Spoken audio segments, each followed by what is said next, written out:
사랑하는 교우 여러분께 귀하신 주님의 이름으로 문안합니다. 지난 한 주간 주의 은혜 가운데 다들 평안하셨습니까? 매섭죠? 매서운 겨울 추위가 우리 곁을 찾아왔습니다. 겨울은 겨울 다 와야 하겠죠. 그래야 봄 되면 또 만물이 어떤 힘을 얻게 되는데, 그래도 추위는 싫은 걸 어떡합니까?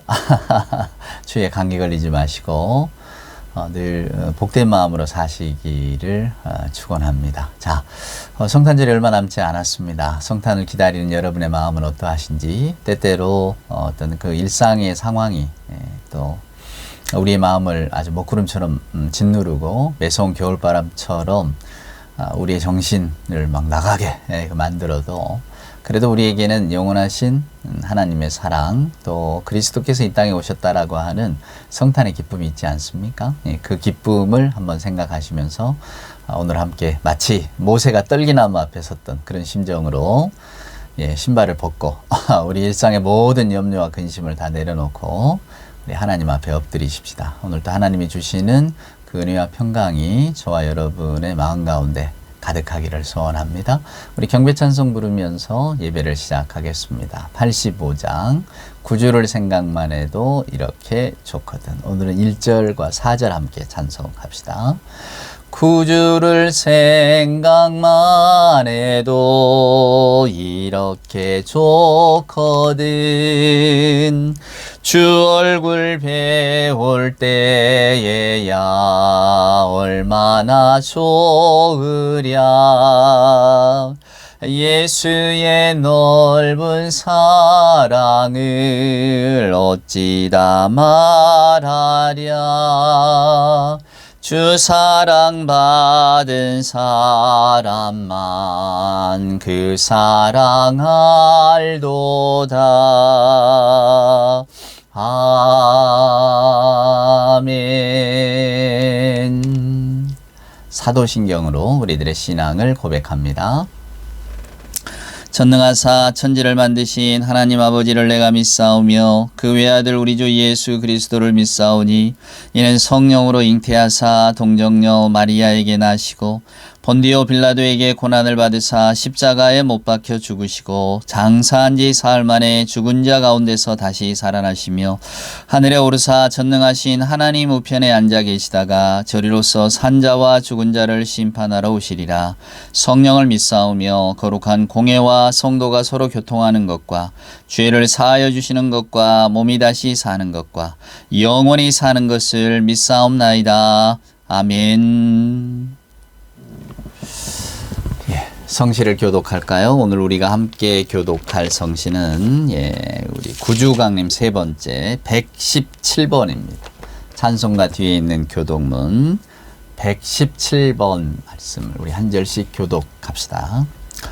광야와 메마른 땅이 기뻐하며 사막이 백합화같이 피어 즐거워하며 무성하게 피어 기쁜 놀이로 노래하며 레바논의 영광과 갈멜과 샤론의 아름다움을 얻을 것이라. 그것들이 여호와의 영광 곧 우리 하나님의 아름다움을 보리로다. 너희는 약한 손을 강하게 하며 떨리는 무릎을 굳게 하며 겁내는 자들에게 이르기를 굳세어라 두려워하지 말라. 보라 너희 하나님이 오사 보복하시며 갚아주실 것이라. 하나님이 오사 너희를 구원하시리라 하라. 그때에 맹인의 눈이 밝을 것이며 못 듣는 사람의 귀가 열릴 것이며 그때에 저는 자는 사슴같이 뛸 것이며 말 못하는 자의 혀는 노래하리니 이는 광야에서 물이 솟겠고 사막에서 시내가 흐를 것임이라. 뜨거운 사막이 변하여 못이 될 것이며 메마른 땅이 변하여 원천이 될 것이며 승냥이의 눕던 곳에 풀과 갈대와 부들이 날 것이며 거기에 대로가 있어 그 길을 거룩한 길이라 일컫는 바 되리니 깨끗하지 못한 자는 지나가지 못하겠고 오직 구속함을 입은 자들을 위하여 있게 될 것이라. 아멘. 오늘 예배 찬송은 우리가 성탄절을 기다리는 마음으로 우리 성탄 찬송 한 곡 같이 하십시다. 찬송가 120장입니다. 오 베들레헴 작은 골 너 잠들었느냐. 보통 그 성탄이 이렇게 피아노 곡으로 많이 연주되는 찬송인데요. 한번 우리 기쁜 마음으로 1절과 2절 찬송 같이 할까요? 오 베들레헴 작은 골로 잠들었느냐.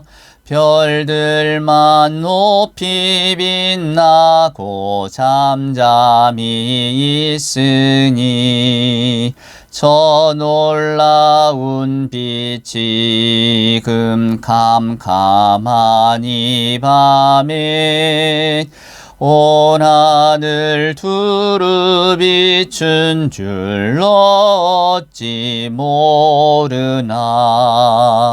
온 세상 모든 사람들 잠자는 동안에 평화의 왕이 세상에 탄생하셨도다.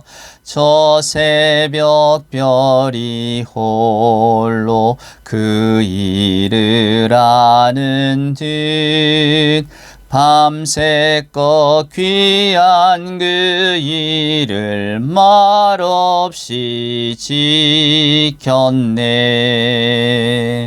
아멘. 예, 함께 기도하겠습니다. 사랑과 은혜로 함께 하시는 아버지 하나님 감사합니다. 성탄의 계절, 이제 우리 구주 이 세상에 오셨던 그 복된 날을 기억하면서 오늘도 저희들 거룩한 주일 아침 하나님 앞에 모여 예배하며 찬송하며 기도하며 말씀을 듣게 하시니 하나님 감사합니다. 이 시간 마리아의 기도를 하나님 떠올립니다. 내 영혼이 주님을 찬양하며 내 구세주 하나님을 생각하는 기쁨에 마음이 설렌다고 하던 우리 마리아의 기도, 오늘 저희들에게 그 마리아의 마음이, 그 기쁨이 있을 수 있도록 주여 함께하여 주시옵소서. 마리아의 기도를 기억하고 또 생각합니다. 우리 주님은 전능한 팔을 펼쳐서 마음이 교만한 자를 흩으시고 권세 있는 자들을 그 자리에서 쫓아내시고 보잘것없는 이들을 높이시고 배고픈 사람은 좋은 것으로 배불리 먹이시고 부유한 사람은 빈손으로 돌려보낸다 하셨습니다. 우리 인간이 만든 질서, 인간의 사회 질서가 우리 하나님의 세계 속에서는 아무것도 아님을 보여주었던 기도라고 저희는 생각합니다. 아버지 하나님, 이 성탄의 계절 그저 저희들이 간절히 바라옵기는 세상의 질서는 우리가 바꿀 수 없는 것처럼 보이지만 영원하신 하나님의 나라, 그 평화의 나라, 사랑의 나라가 먼저는 저희들의 마음 가운데 소망 중에 자리 잡을 수 있도록 주여 도와주시옵소서. 그리하여 이 믿음이 지금 자식을 잃고 슬퍼하는 저 안타까운 부모들의 마음이나 또 힘이 있다고 권세가 있다고 그저 자기보다 낮은 사람들은 모른 척하고 자기들만의 세계와 질서와 권위와 영광을 계속 누리려고 하는 저들의 마음속에도 두려움으로 하나님 자리할 수 있도록 그 믿음과 그 신앙이 오늘 저희들의 마음 가운데 생겨날 수 있도록 주여 도와주시옵소서. 그리하여 예수 믿는 저희들이 아픈 자는 위로하고 마음이 상한 자도 붙들어주며 또 교만한 자에게는 하나님의 말씀, 하나님의 정의를 일깨울 수 있는 그런 깨어있는 신앙인으로 살아갈 수 있도록 주여 도와주시옵소서.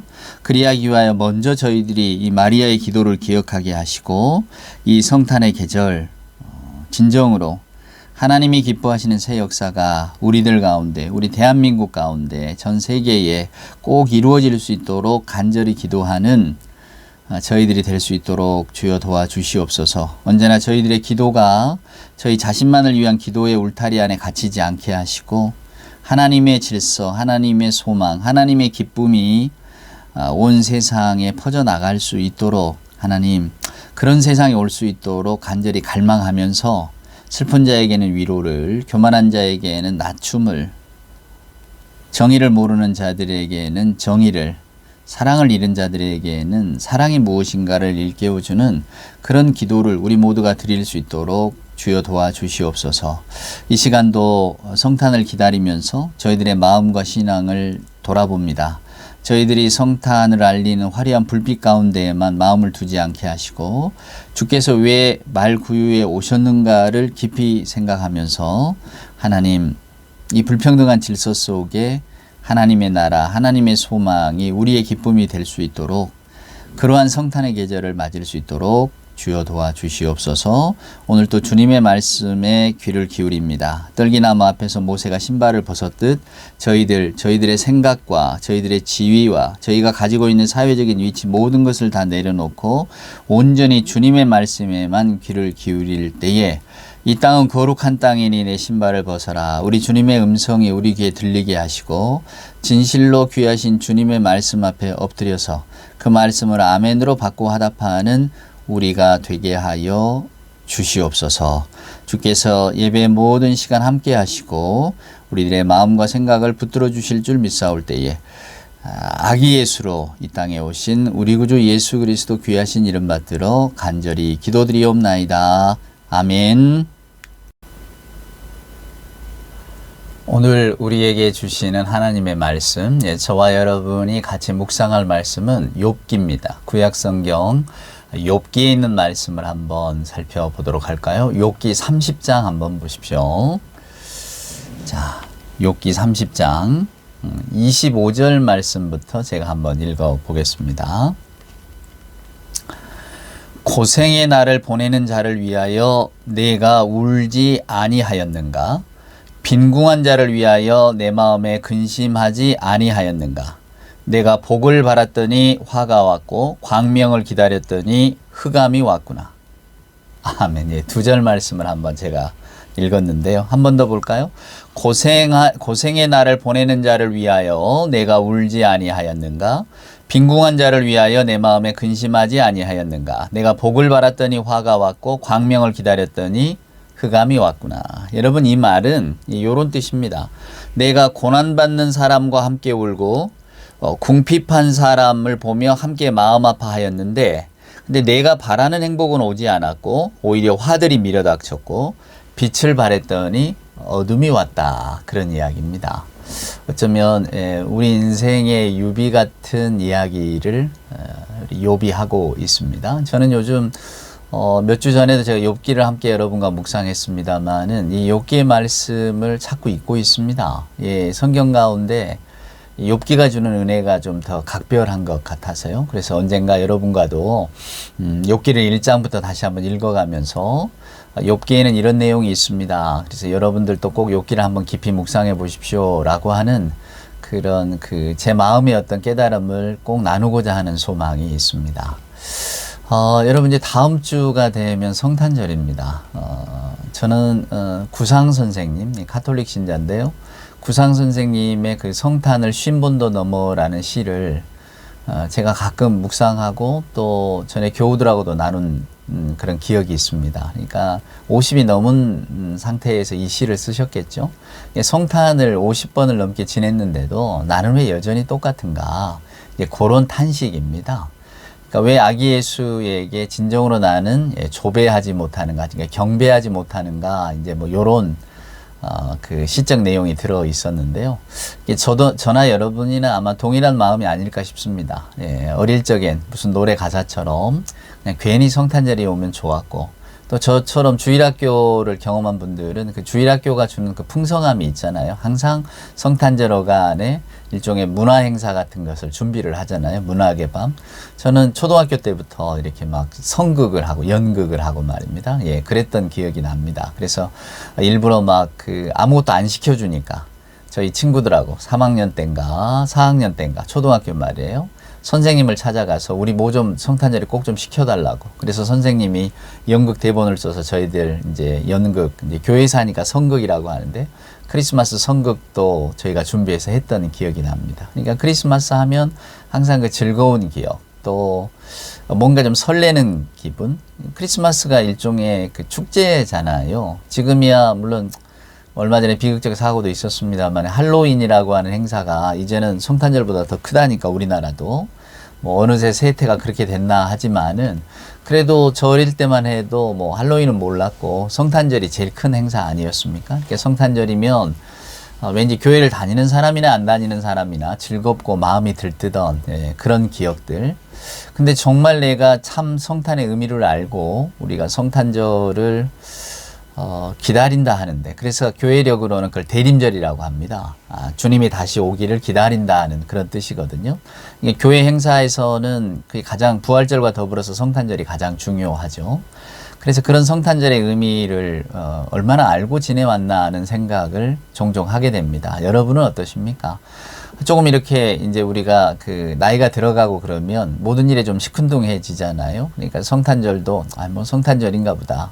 뭐 이렇게 보낼 그런 감정을 가지고 우리가 흘려보내기가 쉬운데, 저는 성탄절의 의미를 좀 우리가 알자는 말씀을 꼭 드리고 싶어요. 오늘도 마찬가지고요. 여러분이 잘 아시는 말씀 같아서 또 뭐 사족이 될지도 모르겠습니다만은, 그러나 이 성탄의 의미는 우리가 뭐 되새기면 되새길수록 정말로 우리들의 신앙의 가장 근본, 가장 기저에 있는 신앙을 어떤 형성하는 그런 개념이거든요. 그러니까 저나 여러분이 이 성탄절의 의미를 좀 잘 아셨으면 좋겠다는 생각이 들어서 오늘 이 말씀을 함께 나누고 싶었습니다. 근데 왜 생뚱맞게 욥기냐고요? 그건 이따가 제가 설명을 좀 드리도록 하겠습니다. 여러분, 우리가 이제 성탄절의 기원에 관한 이야기를 보려면 보통 이제 마태복음이나 누가복음을 읽습니다. 이제 마태복음에는 이제 동방박사 세 사람이 예수님을 찾아온 이야기가 나오잖아요.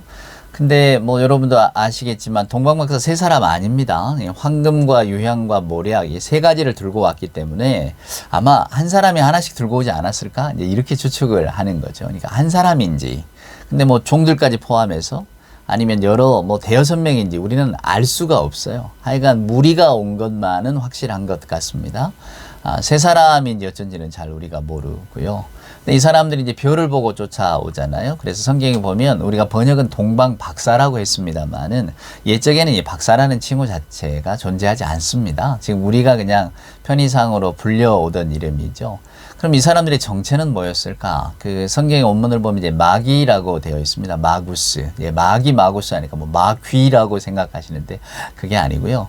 여러분 뭐 잘 아시는 영어 단어 마법사, 마술 하면 뭡니까? 매직 아닙니까? 매직. 예, M-A-G-I-C, 매직. 이 매직이라고 하는 말의 어원입니다. 그게 바로 마귀인데요. 이 마귀, M-I-G-I라고 하는 요 뜻은 뭐냐면 그 점성술사입니다. 하늘의 별을 이렇게 관찰하는. 옛적에 여러분 페르시아 제국이라고 여러분 들어보셨습니까? 페르시아 성경에도 많이 나오는데 이 페르시아 제국이 이란입니다. 지금으로 따지면 이란. 그쪽에 이제 그 하늘의 일을 관장하는 사람, 그러니까 하늘의 별을 보고 점을 치고 또 그 나라의 과학, 수학, 옛적에 여러분 천문학자들, 이 하늘의 별을 연구하는 사람들은 다 과학자들입니다. 그것을 다루는 사람들, 그런 사람들이 주로 이제 제사장을 했는데 그런 사람들에게 붙인 이름이 마귀입니다. 여러분 왜 조로아스터교라고 들어보지 않으셨습니까? 예, 우리가 세계사 시간에 중국에는 뭐 배화교가 있다, 불을 섬긴다. 이게 그 조로아스터교거든요. 조로아스터교는 실제 불을 섬기지 않습니다. 그냥 밝음, 빛을 이렇게 선한 신의 상징이라고 보니까 그런 말이 나오는 건데, 왜 니체가 쓴 책 가운데 짜라투스트라는 이렇게 말했다. 이게 짜라투스트라가 이게 조로아스터입니다. 조로아스터 뒤에 붙은 아스터라고 하는 자체가 별이라는 뜻이거든요. 우리 성경에 보면 에스더 나오잖아요. 에스더. 에스더가 이제 별입니다. 영어로 말하면 스텔라죠. 예. 그러니까 그 별을 관장하는 사람. 그러니까 조로아스터교는 별을 이렇게 보면서 하늘의 뭔가를 판단하는 그런 종교들이에요. 이제 뭐 선신, 악신 뭐 이런 식으로 합니다만은 이게 결국 별과 관계된.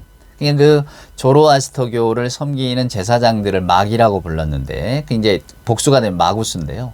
그 사람들이 이렇게 오는 겁니다, 여러분. 이제 그 별을 보고 따라온 거예요. 그게 성경의 마태복음에 기록되어 있는 겁니다. 이게 별이 상스러운 별이 있어서 우리가 따라와 보니까 여기에 이제 세상을 다스릴 왕이 나셨다고 해서 우리가 경배하러 왔다. 헤롯이 이제 그 이야기를 듣잖아요. 헤롯은 이제 고대 유대교에 내려오는 메시아 전사를 알고 있기 때문에 아이고 이거 큰일 났다. 저 메시아가 태어난다면 내가 없애야지. 꼭 우리나라 그 아기장수 전설처럼 말입니다. 그래서 결국은 이제 그 없애겠다고 그들을 이렇게 꾀잖아요. 여러분들이 별 보고 관측을 하면 알고 내게 좀 알려달라. 그럼 나도 가서 그 왕께 경배하겠다. 근데 여러분 왕이 왕께 경배한다는 게 말이 됩니까? 그리고 이 사람들이 마귀라고 하는 사람들이 그냥 일반 평민이 아니라 그래도 예, 제사장이고 또 어떤 그 시대의 과학자들이고 또 이런 그러니까 명민한 사람들인데 왜 그 말을 모르겠어요. 그러니까 그냥 헤롯에게 알리지 않고 멀리 돌아가는 거죠. 그러니까 아기 예수께 경배하고. 근데 여기서 이제 우리가 오해를 하나 풀어야 될 것은 성경을 읽어보면 집에 가서 경배해요. 그러니까 보통 우리가 지금 우리 교회 앞에 성탄절 장식할 때에 마구간에 이렇게 예수님이 나시고 거기에 이렇게 동방박사 세 사람이 이렇게 경배하러 오는 게 나오잖아요.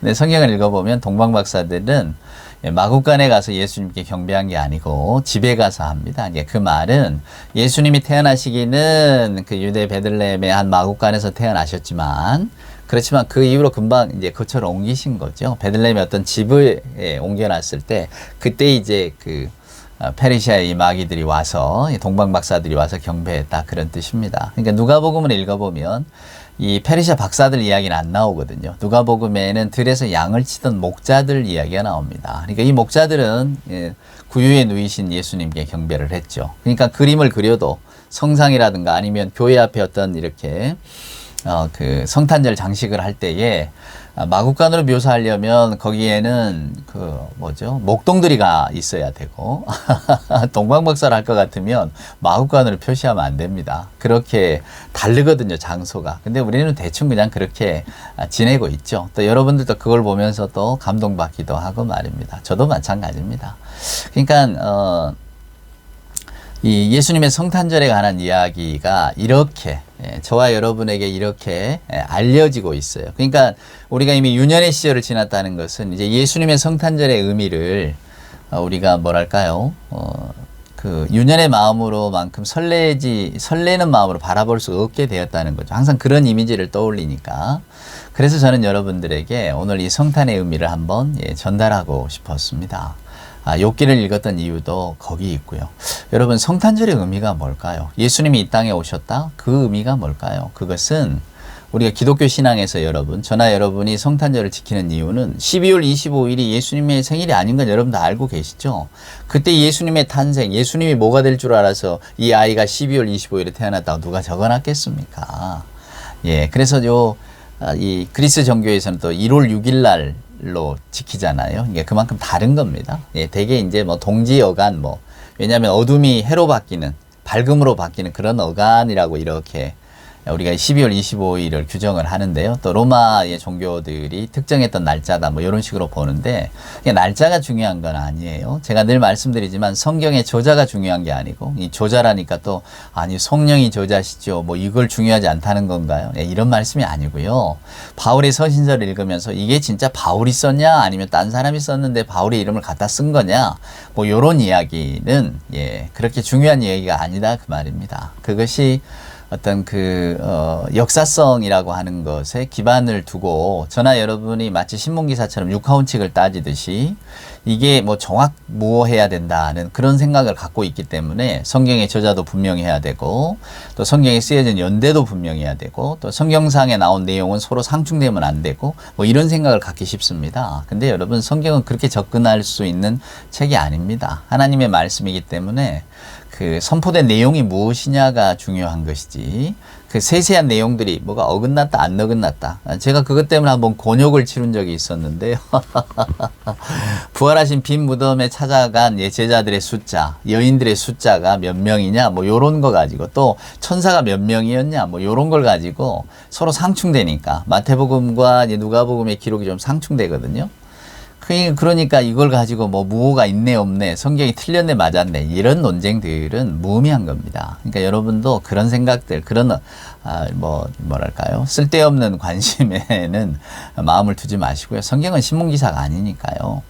무슨 이야기를 드리고 싶었냐면 날짜가 중요한 게 아니고 예수님의 탄생의 의미가 신학적으로 저나 여러분에게 어떤 그 뜻을 가지고 있느냐는 겁니다. 그래서 이걸 우리가 알고 계셔야 돼요. 그래야 우리 믿음이 더 단단한 반석 위에 서는 것 같은 그런 느낌을 맛보실 수 있을 겁니다.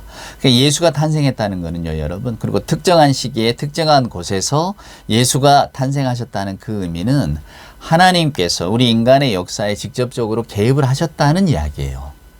그러니까 하나님께서 오늘 우리 인간의 역사에 들어오셨다. 그것이 바로 예수 탄생의 의미입니다. 그래서 그날이 중요한 거예요. 만약에 여러분 어떤 옛적의 사람들처럼 하나님을 절대적인 타자라고 생각한다면, 그러니까 완전히 초월한 신이라고 생각한다면 오늘 뭐 아기의 모습으로 마구간에 태어나셨다 이런 게 실은 말도 안 되는 이야기입니다. 그분들이 볼 때는 하나님의 존엄성을 해치는 거죠, 여러분. 그죠? 근데 우리는 왜 그것을 은혜라고 받아들입니까? 임마누엘 하나님, 하나님이 우리와 함께 하셨다고 하는 그 증거가 아기 예수로 보여졌기 때문에 우리가 감사한 거죠. 그죠?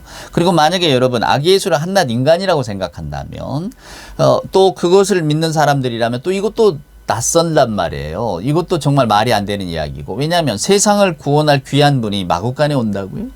예, 그것도 집안도 형편없는 집안에서 이게 말도 안 되는 이야기입니다. 그러니까 그이들이 볼 때에는 그러니까 인간적인 측면으로 영웅이 세상에 태어났다는 측면에서 본다면 예수님의 탄생은 너무나 비루하고 너무나 어떤 초라하고 사람들이 그냥 귀하게 여길 만한 증거가 없는 그런 탄생이에요.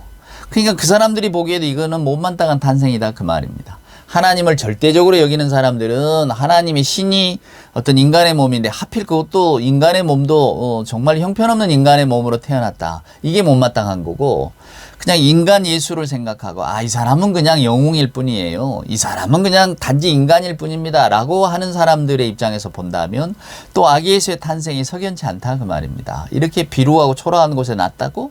이런 거죠. 근데 저와 여러분이 신앙적으로 이 예수님의 탄생을 바라보면 하나님 안에서는 비루하다 천하다. 우리 인간의 빈부격차 즉 사회적 질서가 아무 의미가 없는 거구나 라고 하는 것을 우리가 분명히 알 수 있습니다. 여러분 세계 역사는 예나 지금이나 이게 사회적 위계 질서에 따라서 결정이 되어 왔습니다. 무슨 얘기냐면 왕은 왕이고 귀족은 귀족이고 평민은 평민이고 노예는 노예입니다. 이게 엄정한 사회적 질서라고 여겨지면서 그리고 사람들이 그걸 알면서 지금까지 살아왔죠. 이게 인류의 역사입니다. 그래서 지금은 여러분 우리 자본주의 사회에서는 표면적으로 너는 왕이야 너는 귀족이야 너는 평민이야 너는 노예야 이렇게 구분은 없지만 저나 여러분도 은연중에 이런 구분 속에 살아가잖아요. 사회적 지위가 높은 사람 그리고 그 밑에 있는 사람 그렇잖아요. 그리고 요 위계 질서는 어쩌면 영원히 갈 수밖에 없는. 그래서 아래에 있는 사람은 위에 있는 사람에게 뭐 반항해도 안 되고 그들의 자리를 탐내서도 안 되고 또 위에 있는 사람은 아래에 있는 사람이 올라올까 봐 막 누르고 자기들의 권위를 강조하고 이게 전통사회, 권위사회, 전제국가 뭐 이런 거 아닙니까? 지금 대한민국이 그런 쪽으로 흘러가고 있는 것 같아서 저도 마음이 많이 아픈데 민주적이라기보다는 오히려 어떤 그 옛날 전제 시대로 막 돌아가는 것 같은 그런 느낌을 요즘 받지 않습니까? 사회적인 어떤 자기들이 가지고 있는 어떤 지위라든가 이런 그 단계들을 공고히 지키려고 하는 그런 마음들.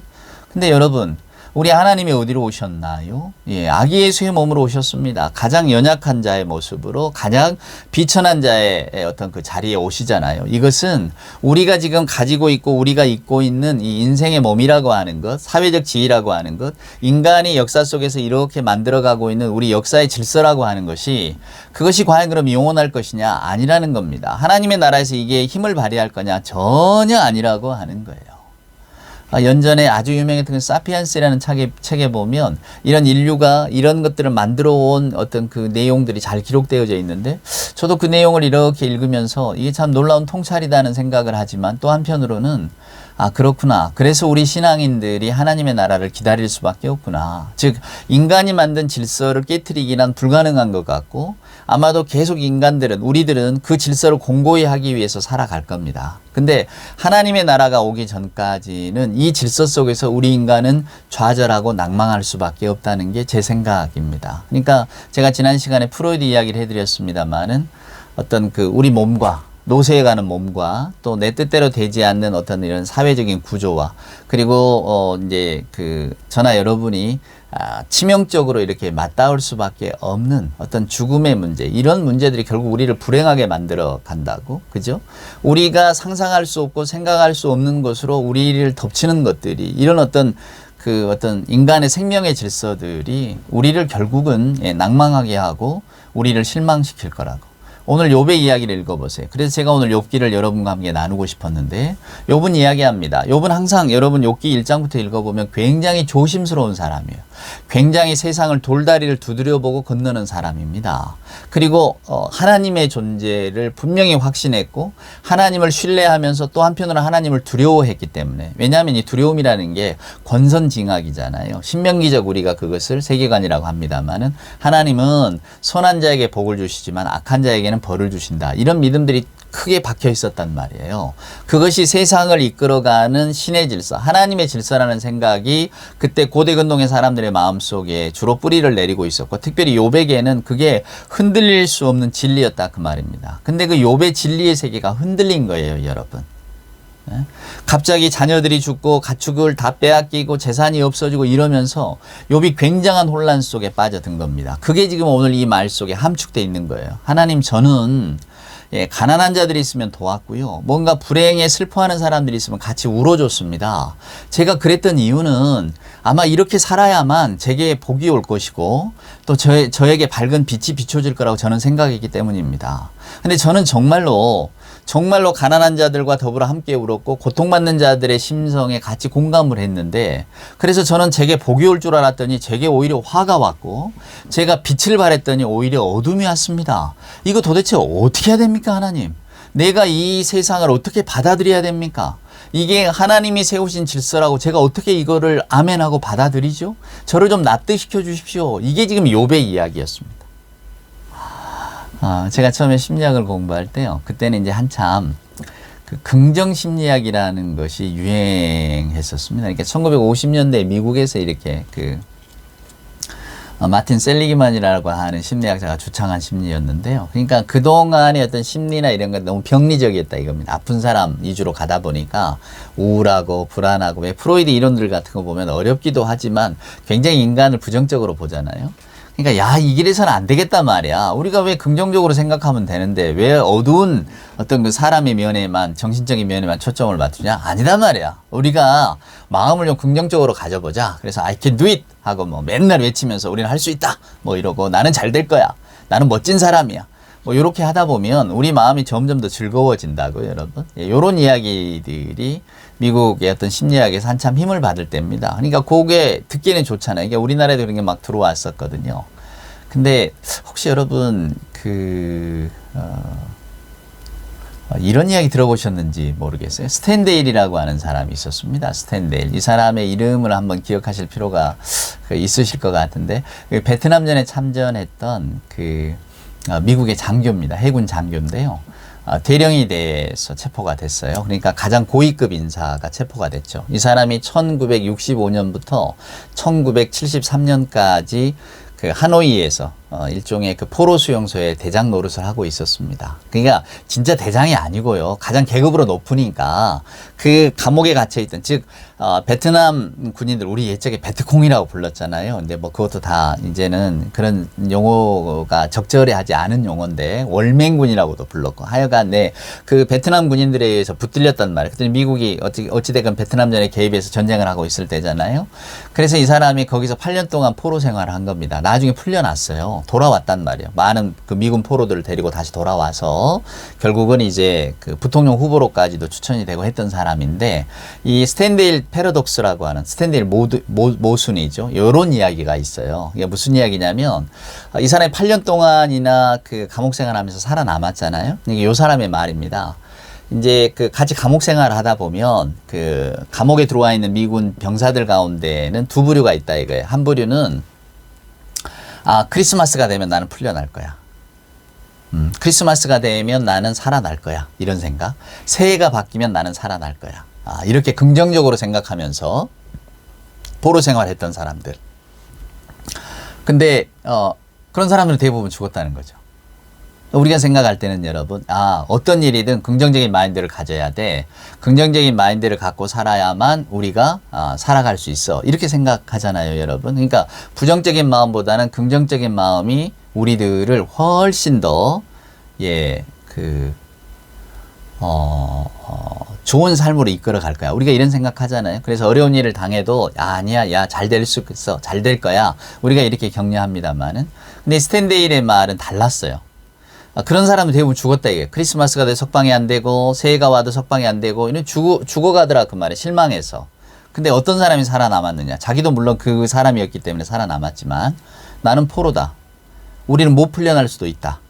우리가 언제 풀려날지 모른다.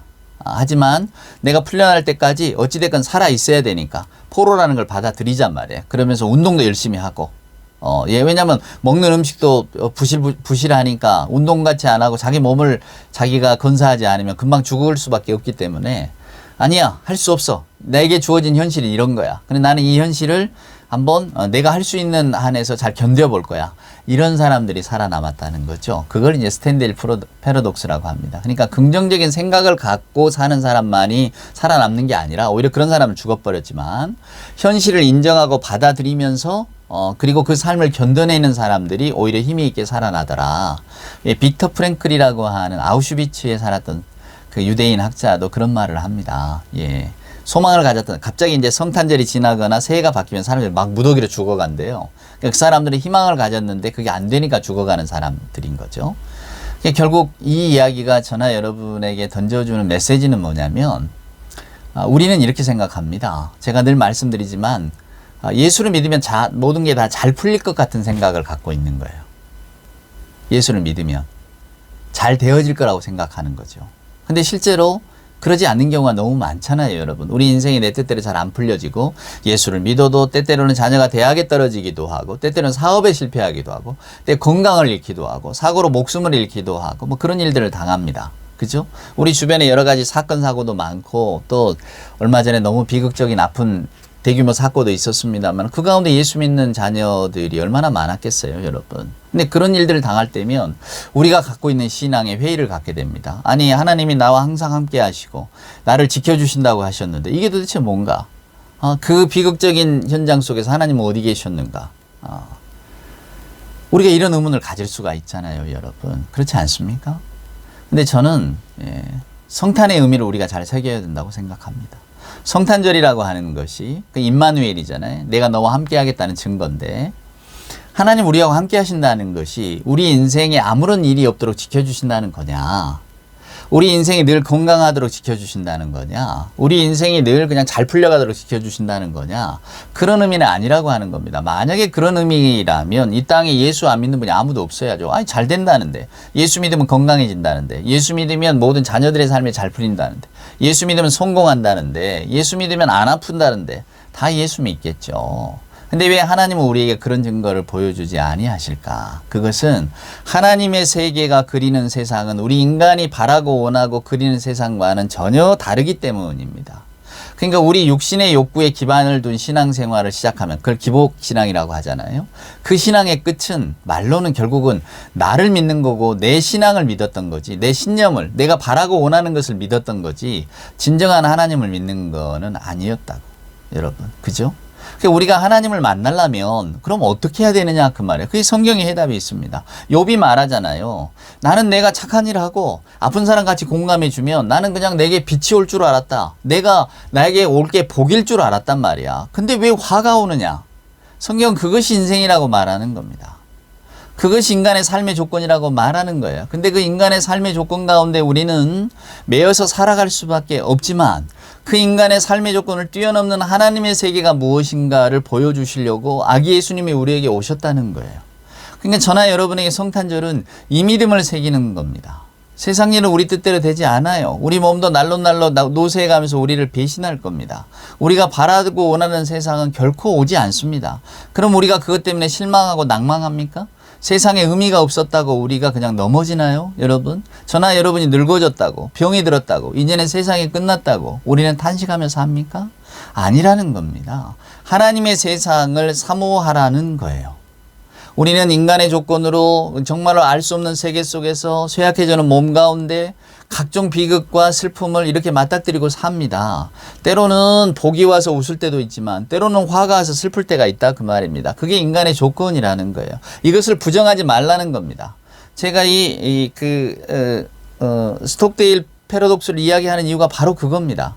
우리는 잘 될 거야. 우리가 이야기하는 예수 믿으니까 너는 잘 될 거야. 너는 하나님이 너를 지켜주시니까 다 잘 될 거야. 이렇게 하는 이야기가 막상 당하는 사람에게는 크게 위로가 되지 않습니다. 아니, 잘 될 것 같았다면 이런 일도 없어야지. 아니야, 고난의 뜻이 있는 거야. 네가 이 고난을 겪고 나서 더 큰 복을 알라고 하나님이 알려주시는 거야. 그러니까 괜찮아. 너 일어설 수 있어. 너는 할 수 있어 말이야. 만약에 이런 이야기들을 우리는 쉽게 하지만은 당하는 사람 입장에서는 고난은 내게 뜻이 없어도 좋으니까 나는 고난 없었으면 좋겠어요. 다 이러지 않겠습니까? 우리가 이것을 받아들이지 않으면 우리는 계속해서 하나님을 불신하거나 여러분, 네, 하나님의 세계를 떠나거나 아니면 자신을 속이면서 성경의 말씀을 외면하고 그냥 내가 믿고 싶은 하나님만을 그냥 믿어가는 수밖에 없는 거예요. 그래서 어떤 분들이 대한민국에 또 많은 뭐 유럽의 신자들도 마찬가지입니다만은 기독교 신앙을 가진 분들의 이름을 하나님이 아니라 다른 신으로 대처를 해도 다 똑같다고 이야기하잖아요. 그게 얼마나 불행한 일입니까? 옛적에 정한수를 떠놓고 빌던 어머니들 화가 미치지 않게 우리 아들에게 우리 가정에 우리 뭐 하여간 우리 가족의 미래에 어떤 횡액이 닥치지 않도록 좀 이게 너무 불안하니까 좀 지켜주세요 라고 빌었던 것과 뭐가 다르냐 그 말이에요. 근데 성경은 전혀 다른 이야기를 하고 있거든요. 오늘 욥의 이야기를 보세요. 얼마나 기가 막힙니까? 내가 막 산 게 아니에요. 조심스럽게 살았고 나는 정말 아픈 사람과 함께 울고 싶었고 누가 봐도 선하게 산 사람 아닙니까? 근데 왜 내게 악이 닥쳐오냐 그 말이에요. 왜 내게 불행이 닥쳐오고 왜 내게 화가 닥쳐오고 왜 내 인생은 다 어둠이냐고. 근데 여러분 주변에도 이런 분들 많이 계시잖아요. 까닭없이 고통당하고 우리가 흔히들 내가 고통당하지 않으니까 저거 이유가 있을 거야 이렇게 이야기하는 게 얼마나 못된 짓인가를 우리는 기억할 것입니다. 탓하는 거 네 탓이야 네가 잘못해서 그런 거야 이런 이야기들은 차마 입에 담아서는 안 될 이야기입니다. 왜? 그 사람에게도 어떤 그 전 우주가 있잖아요. 그 사람의 인생에도 자기가 바라보는 인생, 자기가 살아가는 인생에 대한 어떤 회의도 있겠지만 절망도 있고 또 때로는 이제 딛고 일어서는 어떤 용기도 있을 텐데 그런 것들을 왜 남이 판단합니까? 그렇죠, 여러분? 예. 우리는 우리에게 각자의 인생이 있습니다. 그리고 때때로 우리가 겪는 고통도 있죠. 저나 여러분도 욕과 같이 아니 왜 나는 잘못한 일이 없는데 내게 왜 이렇게 아픔이 닥쳤는가? 우리 이럴 수 있잖아요. 근데 성경은 그것이 우리 인간이 만들어낸 질서의 세계라고 말합니다. 하나님의 세계에서 벗어났잖아요. 하나님 없이 살아보고자 했던 게 에덴 동산에서 쫓겨났던 우리 인간의 첫 어떤 그 도발 아닙니까? 근데 그 속에서 살다 보니까 우리는 우리 인간의 질서를 이렇게 만들어 왔습니다. 그래서 때때로 우리가 알 수 없는 것 때문에 고통받기도 하고 헤아릴 수 없고 합리적이지 않는 세상 속에서 우리는 참 낭망할 수밖에 없죠. 오늘 욥처럼 말입니다. 그러나 성탄절은 그 낭망할 수밖에 없는 세계 속에서 마치 희망의 빛처럼 떠오르는 겁니다. 우리에게는 예수 그리스도라고 하는 소망이 있구나. 우리가 인간의 역사를 보고 절망하거나 내 주변에 펼쳐지는 일들을 보고 절망하고 낭망할 때 야, 내 인생이 이거밖에 안 되나? 이렇게 한탄하고 왜 나는 이렇게 고통밖에 없는 인생을 살았지? 아니면 내가 이렇게 예측해 보건데 내 암단은 그렇게 행복할 것 같지 않은데? 라고 이렇게 바라보는 우리 인생의 어둠 속에서도 오늘 저나 여러분에게 성탄, 예수께서 우리에게 오셨다. 하나님이 우리를 버리지 아니하셨다라고 하는 이 성탄의 의미는 그래서 우리에게 변할 수 없는 어떤 소망의 그 불꽃이 되는 겁니다. 그래서 저는 성탄절이 좋아요. 인간에게 소망이 있는 게 아니라 하나님께 소망이 있구나. 하나님께서 우리에게 은혜를 베푸셨기 때문에 오늘 우리가 그 영원한 절망 가운데 빠지지 않을 수 있겠구나 라고 하는 소망을 우리가 갖기 때문입니다. 사랑하는 여러분, 이 성탄의 의미를 잘 되새기시기를 바랍니다. 그래서 정말로 기쁘다 구주 오셨네 이 찬송을 부를 때에 여러분의 마음이 그냥 어떤 희열에 가득 차기를 저는 소원합니다. 우리들의 인생이나 또 되어져 가는 일들을 볼 때에 때때로는 낭망하고 절망할 수 있겠지만 그러나 성탄, 그렇지 하나님의 세계가 우리를 기다리고 있구나라고 하는 그 소망 속에 우리가 잠길 때에 저나 여러분이 변치 않은 하나님께 소망을 두고 살아가는 기쁨이 있지 않겠습니까? 그 기쁨을 발견하는 성탄절이 되시기를 주님의 이름으로 축원을 드립니다. 기도하시겠습니다. 이제는 우리 구주 예수 그리스도 크신 은혜와 아버지 하나님의 만극하신 사랑하심과 자비하신 성령님의 함께하심이 성탄의 계절 우리 주님 오시기를 간절히 소망하면서 주님 안에서 영원한 하나님의 세계에 대한 기쁨을 가지고 살기를 소원하는 우리 예배하는 모든 교우들 머리 위에와 저들의 생각과 믿음 위에 저들의 가정 위에 일터 위에 주님 사랑하시는 복된 교회 위에 이제로부터 영원 무궁토록 함께하여 주옵기를 간절히 축원하옵나이다. 아멘.